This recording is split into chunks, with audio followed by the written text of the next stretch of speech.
হ্যাঁ ওই যে কিংডম তামিম আছে এই পাশে। এই যে নূর ভাই ভাই মাসুদ ভাই এদিক দেন আর বড় করে দেন।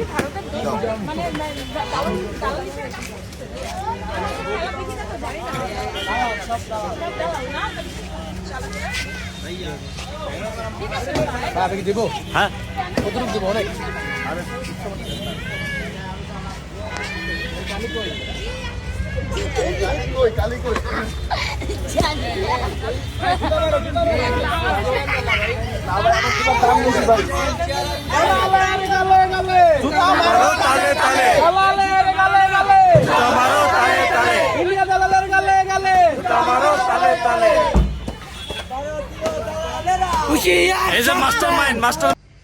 মনের মতো একটা কাম করছে বাংলাদেশের মানুষ সেইভাবে অপমান করছে। স্যালুট দেশের মানুষের, এদের এটা পাওনা ছিল। দেশদ্রোহী দেশ বিরোধী কথা কইলে, দেশ বিরোধী কাজ কাম করলে এরকমই হইব। মনের মতো একটা আমার মানে একটা মন দিন একটা ঠান্ডা হয়ে গেছে এখান থেকে। আরও মানে যেভাবে এগুলোর মান সম্মান ইজ্জত মাটির লোকে মিশে দেওয়া যায়, এটা করানোর দরকার। এগুলোর এই হাইওয়ানের করে এটা করানোর দরকার।